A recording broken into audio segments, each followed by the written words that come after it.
অর্থাৎ চিকিৎসা করার চাইতে সচেতন থাকা, সচেতন থেকে ভালো থাকাটা অনেক উত্তম।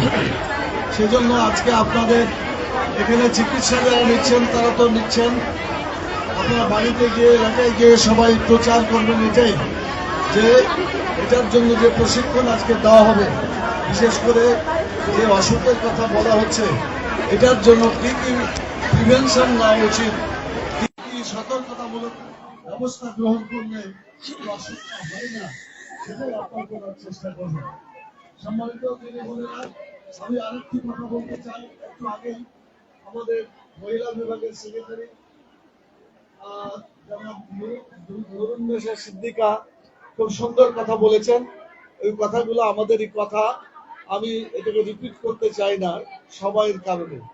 আমি একটা কথাই বলতে চাই, এটা মানুষের স্বাস্থ্যের জন্য যেমন দরকার, ঠিক একইভাবে আমাদের দেশের সকল ব্যবস্থাপনার দিক থেকে, যে কোনো দিক থেকে যদি আমরা আগেই সচেতন হই, তাহলে আমাদেরকে আর এটার জন্য কোনো চিকিৎসা নিতে হবে না, কোনো কষ্ট করতে হবে না। আমি এ প্রসঙ্গে আপনাদের কাছে বলতে চাই, রাসূল সাল্লাল্লাহু আলাইহি সাল্লাম এবং আমরাও যে দোয়াটা সবাই মিলে পড়ি, ওয়াইজা মারিজতু ফাহুয়া ইয়াসফিন, এটা কোরআন মাজিদের দোয়া। যারা অসুস্থ হয় তারা সাধারণত পড়ে, যদিও দোয়ার অনেক হাদিস আছে, সেই দোয়াগুলা পড়বেন, কিন্তু এটা কোরআন মাজিদের একটি আয়াত, ওয়াইজা মারিজতু ফাহুয়া ইয়াসফিন, যখন আমি অসুস্থ হই তখন কে ভালো করেন? একমাত্র আল্লাহ তাআলাই ভালো করেন। সেজন্য আমাদেরকে আল্লাহ তাআলার কাছে এ ব্যাপারে ধর্ণা দিতে হবে। শেষ রাত্রে উঠে আল্লাহ বলেছেন যে আমি নিচের আকাশে নেমে আসি, তোমরা আমার কাছে চাও। তার মধ্যে একটা বিষয় আছে, তোমাদের মধ্যে কারা অসুস্থ আছো, চিকিৎসা করেও ভালো হচ্ছে না, আমার কাছে চাও, আমি তোমাদেরকে ভালো করে দিব। সেজন্য মহিলাদেরকে আমি অনুরোধ করব, শেষ রাত্রে উঠে আল্লাহর কাছে, যিনি সবচেয়ে বড় চিকিৎসক, তিনি যদি ইচ্ছা করেন তাহলে কারো অসুখ হতে পারে না, আর তিনি যদি ইচ্ছা করেন যে কোনো সময় তাকে সুস্থতা দান করে দেন। অতএব সেখানে আপনার দোয়া করবেন, আল্লাহর কাছে চাইবেন। শেষ কথা যেটা বলে আমি আমার বক্তব্য শেষ করতে চাই, আপনারা অনেক সময় ধরে দাঁড়িয়ে আছেন, চিকিৎসা নিচ্ছেন, আলোচনা দীর্ঘায়িত করে লাভ নেই। তবে একটা কথা বলেই শেষ করছি, সেটা খুব গুরুত্বপূর্ণ কথা। সেটা হলো, স্বাস্থ্যের ক্ষেত্রে যেমন আমরা কষ্ট পাই, ঠিক সময় মতো যদি আর চিকিৎসা করা না হয়, সময় মতো সচেতনতা যদি আমরা গ্রহণ না করি, আমাদের যেমন কষ্ট হয়, বাংলাদেশের সার্বিক অবস্থা যদি আগে থেকেই আমরা ভালো সে ধরনের সমাধান গ্রহণ না করি, তাহলে আমরাকেও এখানে কষ্ট পেতে হবে। আমি একটা উদাহরণ দিয়ে বলতে চাই, আগামী ফেব্রুয়ারিতে নির্বাচন আসছে ইনশাল্লাহ। এখান থেকে নির্বাচন করবেন আমাদের শ্রদ্ধেয় আমিরে জামাত জনাব ডক্টর শফিকুর রহমান।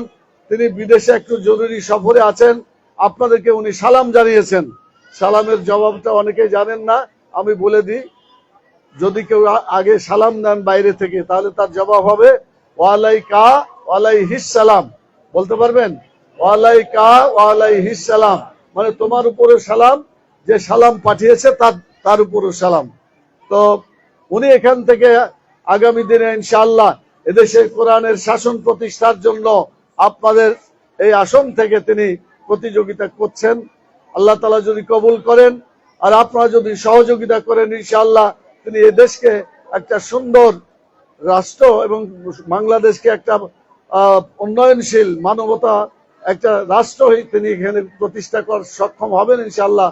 উনি নিজে ডাক্তার, নিজে মেডিকেল কলেজ প্রতিষ্ঠা করেছেন, নিজে চিকিৎসাও মাঝে মাঝে করেন। আমিও তো তার কাছে অনেকটা চিকিৎসা মাঝে মাঝে নিই। অতএব তার জন্য আপনারা দোয়া করবেন। আর তিনি যে কাজের জন্য আপনাদের প্রতি দৃষ্টি আকর্ষণ, সেটা বলি, আমাদের নির্বাচনের আগে নির্বাচনী পরিবেশ দরকার। যদি পরিবেশ না থাকে, তাহলে ডাকাত যেভাবে টাকা দিয়ে এবং বিভিন্ন ভাবে ভোট কেন্দ্র দখল করে নির্বাচনকে ধ্বংস করে দিয়েছে, এটা যাতে না করতে পারে। আমার ভোট আমি দিব, যাকে ইচ্ছা তাকে দিব, এটার লক্ষ্যে আমাদেরকে আগামীতে পিআর পদ্ধতিতে নির্বাচন করার জন্য আমরা গণভোটের দাবি করেছি। আজকের মধ্যেই প্রধান উপদেষ্টাকে আমরা বলেছি, অধিকাংশ দল তারা চায় এখানে পিয়ার পদ্ধতি, এই পদ্ধতি চালু হলে এখানে ডাকাতি হবে না, এখানে গুন্ডামো হবে না। 10টা গুন্ডা 20টা না 10টা হুন্ডা 20টা গুন্ডা, ইলেকশন ঠান্ডা, এই যে সন্ত্রাসী যে কথা, এই কথাটা চিরতরে বন্ধ হয়ে যাবে ইনশাআল্লাহ, এবং প্রত্যেকটা মানুষের ভোটের অধিকার স্বীকৃত হবে। সেজন্য আমি আপনাদেরকে অনুরোধ করব, আগামী দিনে সুন্দরভাবে সকলে মিলে আমরা যাতে ভোট দিতে পারি, অধিকার আমাদের প্রতিষ্ঠা হয়, বাংলাদেশকে একটা সুন্দর ইসলামী রাষ্ট্রে পরিণত করে, যেভাবে মুহাম্মদুর রাসূলুল্লাহ সাল্লাল্লাহু আলাইহি সাল্লাম মদিনায় ইসলামী রাষ্ট্র কায়েম করেছিলেন, এবং সেখানে এমন ব্যবস্থা করেছিলেন যে ডাক্তার পর্যন্ত যায়া তার রুগী খুঁজে পায় না। এক ডাক্তার রাসূল সাল্লাল্লাহু আলাইহি ওয়াসাল্লামের রাষ্ট্রে আসলেন, আসার পরে বসে থাকে, কিন্তু কোনো রুগী আসে না। তখন তাদেরকে জিজ্ঞেস করলো যে ভাই, আপনাদের এলাকায় রুগী আসে না কেন? তো তারা বললো যে কেমন করে রুগী আসবে, আমরা আগেই সচেতন হয়ে যাই, পেটটাকে 3 ভাগ করে, 1 ভাগ পানি খাই, 1 ভাগ খাবার খাই, আর এক ভাগ বাতাসের জন্য রেখে দিই, এভাবে 3 ভাগ করে আমরা খাবার খাই।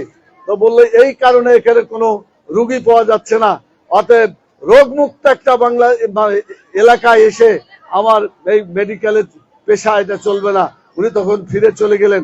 আজকে বাংলাদেশে সত্যি যদি আমরা কোরআনের শাসন অনুযায়ী, রাসূল সাল্লাল্লাহু আলাইহি ওয়াসাল্লাম নির্দেশ অনুযায়ী শুধু স্বাস্থ্য বিভাগ না, সকল বিভাগে এটা আমল করি, আমাদের জীবন সুন্দর হয়ে যাবে ইনশাআল্লাহ।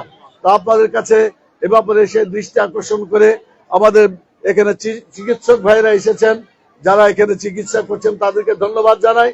যে সমস্ত মহিলা বোনেরা আসছেন চিকিৎসা করার জন্য, তাদেরকেও ধন্যবাদ জানাই। তাদের সাথে যে সমস্ত ভাইয়েরা এসেছেন, অভিভাবক সদস্য যারা এসেছেন, সকলকে ধন্যবাদ জানিয়ে এবং এই ফ্রি মেডিকেল ক্যাম্পের সাফল্য কামনা করে আপনাদেরকে অসংখ্য ধন্যবাদ জানিয়ে, আসুন আমরা কাল কিয়ামতে দুনিয়াতেও যাতে সুস্থ থাকি, মরার পরেও যাতে আমরা আরামে সুস্থভাবে জীবন যাপন করতে পারি, আল্লাহ তাআলা আমাদের সেই তৌফিক দান করুন। সবাই বলেন আল্লাহুম্মা আমিন।